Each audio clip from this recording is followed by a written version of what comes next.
नाज़रीन, एक बार फिर आपको खुशामदीद कहता हूँ प्रोग्राम खुदा के लोग में। ब्रेक में जाने से पहले हम बात कर रहे थे कि माँ बाप तो सब कुछ अपने बच्चों के लिए करते हैं, डबल मेहनत करते हैं, सब कुछ करते हैं, लेकिन जब माँ बाप की बारी आती है तो शायद उस तरह का रिस्पॉन्स नहीं मिलता जैसा कि होना चाहिए।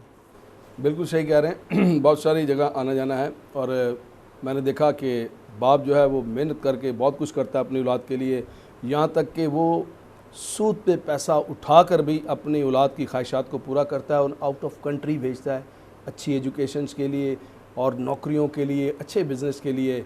और मैंने देखा घरों में जाकर कि पता किया कि सर जी क्या बात है, आपका चश्मा जो है वो टूटा हुआ है और आप इसको इसी तरह इस्तेमाल कर रहे हैं। तो पता लगता है कि जी अभी तक पैसे नहीं आए, हम वेट कर रहे हैं, हम ये हैं, मुश्किल में हैं, दुकान वाले के भी पैसे देने हैं, मकान का भी किराया चढ़ा हुआ है और इस तरह के बहुत सारे मतलब जो हैं वो मुश्किलें और परेशानियों का सुनने को मिलती हैं। लेकिन ये है कि मैं दिल डिसार्ड होता है, लेकिन मैं ये दुआ करता हूँ कि खुदा ऐसी औलाद पर रहम करे और वो मतलब अगर वो ऐसा करते हैं या जानबूझकर करते हैं या ऐसे मुल्कों में रहने के बावजूद भी वो इन छोटी छोटी ज़रूरतों को नहीं पूरा कर सकते, तो मैं समझता हूँ फिर ऐसी औलाद का ना होना ही जो है ना वो। सोशल मीडिया पर मैं एक और वीडियो देख रहा था इस हवाले से, जो कि फादर्स डे के हवाले से देख रहा था, तो एक लड़की ने 1200 किलोमीटर का सफ़र करके इस लॉकडाउन के अंदर अपने बाप को एक जगह से दूसरी जगह साइकिल पर लेके गई लड़की, और लोगों ने उसको बहुत सराहा।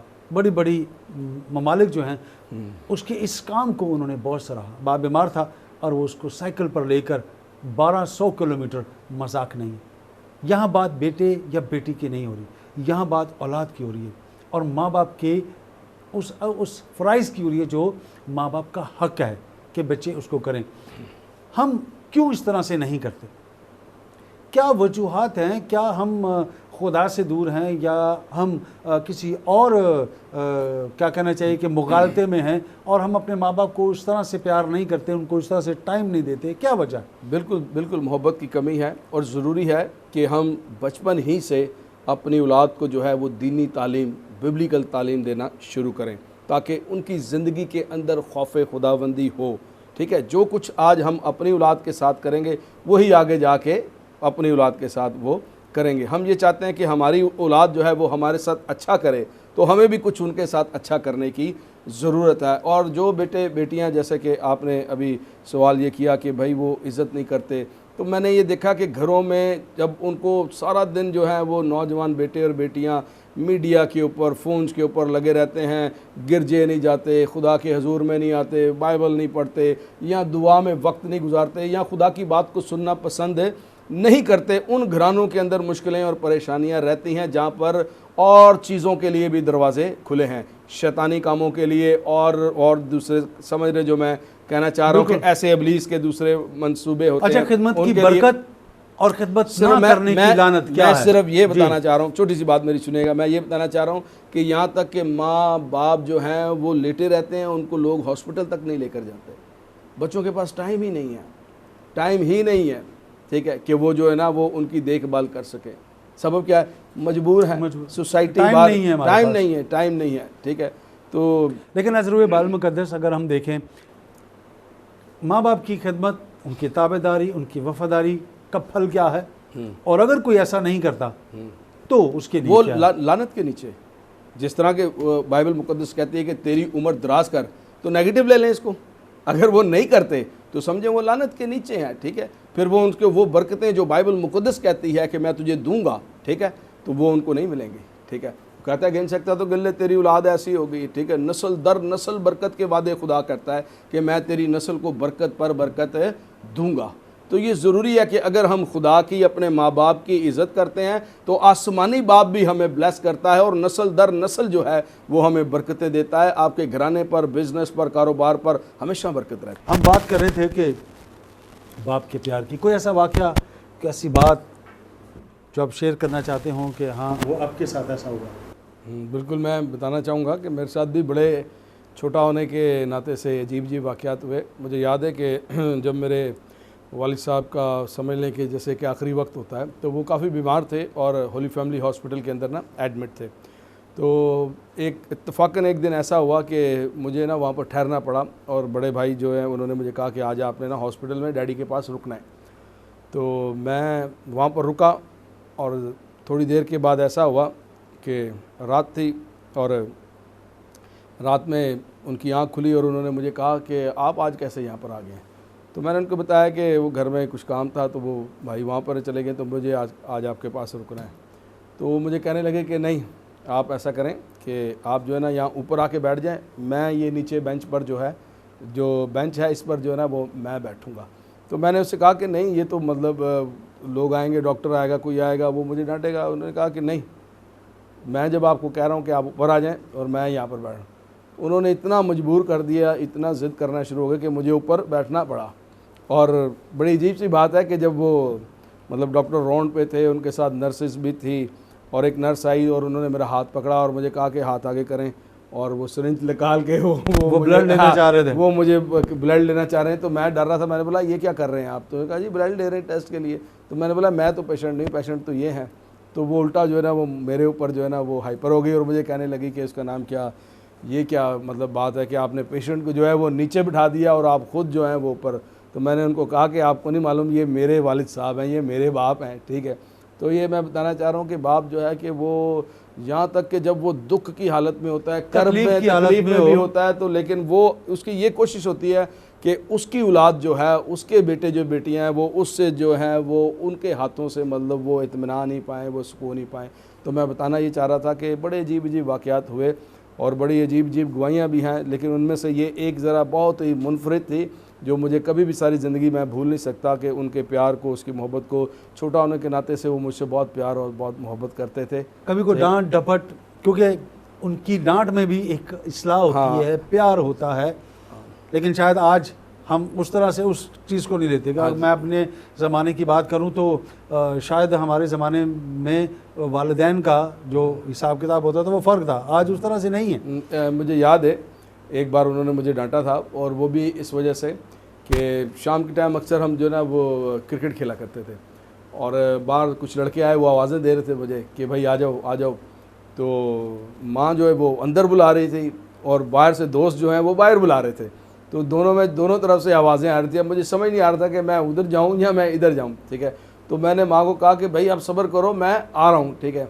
और जैसे ही मैं ये कह के बाहर निकला तो पीछे से वालिद साहब आ गए। उसने कहा इधर आ, तुझे आवाज़ की समझ नहीं आती? तो उन्होंने मुझे कमर पर ना थप्पड़ मारा, और एक ही थप्पड़ मुझे उन्होंने मारा सारी ज़िंदगी में, जो मुझे याद है। बचपन में अगर कभी उन्होंने बहुत छोटे होते कहीं मारा हो तो मारा हो, लेकिन मेरे वालिद मारते नहीं थे, हमें प्यार करते थे हमेशा। और मैं आज भी अपने पेरेंट्स से उनको याद करता हूँ, और उनकी मोहब्बत जो है वो हमेशा मेरी ज़िंदगी में रहेंगी। उन्होंने हमेशा हमसे मोहब्बत की, हमारे लिए मेहनत की, हमारे सब बहन भाइयों से वो बहुत प्यार करते थे, बड़ी मेहनत करते थे, और उन्होंने सारी ज़िंदगी जब तक वो ज़िंदा रहे उन्होंने मेहनत की है। और उनकी ये कोशिश रही है कि हम जो है ना वो इस ज़िंदगी के अंदर कुछ कर जाएँ, तरक्की कर जाएँ। और मैं शुक्रगुज़ार हूँ कि मेरी माँ की दुआओं से, बाप की दुआओं से आज मैं जो है वो खुदा की खिदमत कर रहा हूँ। ये तकरीबन हर एक के साथ है। हाँ जी। जो माँ बाप की इज़्ज़त करता है, उनकी देखभाल करता है, उनके साथ वक्त को गुजारता है। अक्सर लोग कहते हैं कि जी हमें पिक्चर नहीं देखनी चाहिए, हमें ड्रामास नहीं देखना चाहिए, जबकि एक राइटर जो होता है वो दुनिया के अंदर जो कुछ हो रहा होता है वो ही लिखता है, उसको वो ही चीज़ दिखाता है, वही चीज़ जो है वो पर्दा के ऊपर लेके आता है। तो वो भी सबक आमोज़ हमारे लिए चीज़ें होती हैं। और शायद मैं एक चीज़ देख रहा था, और मैं जरूर वहाँ से शेयर करूँगा कि वह देख रहा था कि बाप ने अपने बेटे को देखा और कहा कि धूप में से इधर आ जा। तो बेटा कह रहा है नहीं मैं अभी आ जाता हूँ, अभी आ जाता हूँ, अभी थोड़ी देर के। एक दो दफ़ा बाप ने कहा तो वो बेटे ने बाप की बात को सुना नहीं। बाप ने ये देखा कि उसका जो बेटा है वो उसके पास बैठा हो, तो उसने पकड़ा उसको, तो जाके धूप में उसको खड़ा कर दिया। तो जब बेटे ने देखा कि मेरे बेटे को धूप में खड़ा किया है, तो वो फ़ौरन भागा और जाके अपने बेटे को उसको ढाके छाँव में। तो अब्बा जी आपने इसको क्यों कर दिया? उसने बोला इतनी देर से तू भी धूप में ही था, मैं तुझे कह रहा था छाँव में आ जा, और तू नहीं आ रहा था। अब जब तेरी औलाद धूप में आई तो तब तुझे एहसास हुआ है। तो मैं ये पूछना चाहूँगा कि क्या हम उस वक़्त इस बात को महसूस करेंगे जब हम साहिब औलाद होंगे, फिर हमें शायद इस चीज़ का एहसास होगा कि हम उस तरह से नहीं करना चाहिए जैसे कि हम बिल्कुल आप ठीक कह रहे हैं कि बहुत सारे राइटर हैं, बहुत सारे फिल्म नगार हैं, ड्रामा नगार हैं, जो स्टोरियों को लिख कर कुछ ना कुछ जो है वो मैसेज जो है वो पब्लिक को देते हैं। लेकिन मैं आपको बताना चाहता हूँ कि सबसे बड़ा राइटर जो है वो खुदा है, जिसने ये खूबसूरत स्क्रिप्ट लिख के मेरे और आपके हाथ में दिया और उसने कहा कि इसके मुताबिक अगर तू अमल करेगा तो मैं तुझे ज़िंदगी का ताज दूंगा। बहुत सारे लोगों के पास, बहुत सारे बेटियों और बेटियों के पास बहुत से ताज हैं।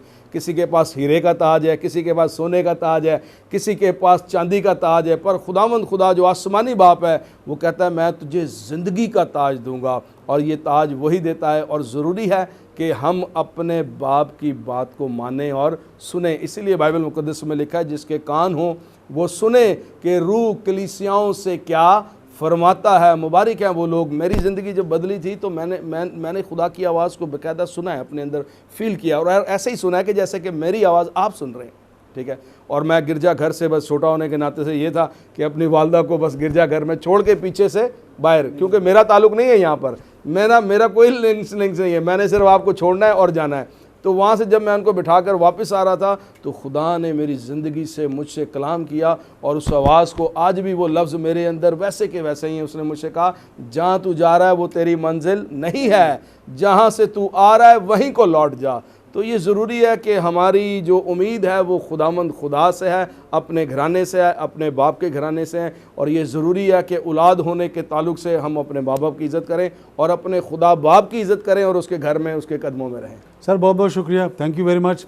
आज आप भी एक बाप की हैसियत से हैं और मैं भी हूँ, और यकीनन हमने अपने वालिदैन की इज़्ज़त की है, उनका ख्याल रखा है, और यकीनन हम खुदा के खादम होने की हैसियत से, उसके ममसू होने की हैसियत से हमारा पैगाम यही है कि लोगों तक, बेटों बेटियों तक, सब तक कि वो माँ बाप की इज़्ज़त करें और कलाम के मुताबिक जैसा खुदा कहता है कि तू कर। तो एक बार फिर मैं आपका शुक्रिया अदा करता हूँ। नाज़रीन, यकीनन आज जब जैसे खुदा के खादम ने कहा कि किसी के पास सोने का ताज है और किसी के पास हीरे का ताज है, किसी में उसने नगीना लगाया हुआ है और किसी में तरह तरह की चीज़ें, लेकिन बात सिर्फ इतनी सी है कि वो बाप जिसने मुझे और आपको ये हक बख्शा, ये शर्फ बख्शा कि मैं और आप उसे बाप कहकर पुकार सकें, जो मुझे और आपको अबदी ज़िंदगी देता है, और उसके लिए भी यही बात है कि जान देने तक वफादार है तो मैं तुझे ज़िंदगी का ताज दूंगा। वो ताज जो हमेशा की ज़िंदगी के लिए है। हमें इस ज़िंदगी में रहते हुए, जो 60 साल है, जो 80 साल है, कितने सालों की है, हमें इस ज़िंदगी में रहते हुए उस ज़िंदगी को पाना है। यकीनन हम पर यह फ़र्ज़ है कि हम अपने माँ बाप की इज़्ज़त करें, उनका सम्मान करें, क्योंकि वो इज़्ज़त के लायक है, वो प्यार के लायक है।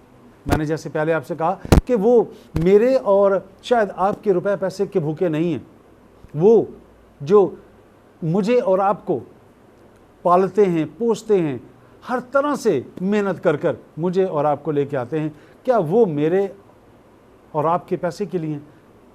उनको वक्त चाहिए, आपका प्यार चाहिए।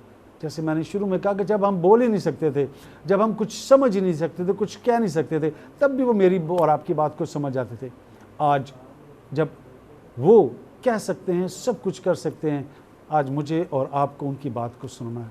उन्हें सिर्फ वक्त चाहिए, उनके साथ वक्त बिताएं, उनको टाइम दें, ताकि वो टाइम जो आपका उनके साथ है वो अच्छा गुजरे, क्योंकि एक वक्त आएगा कि वो नहीं होंगे।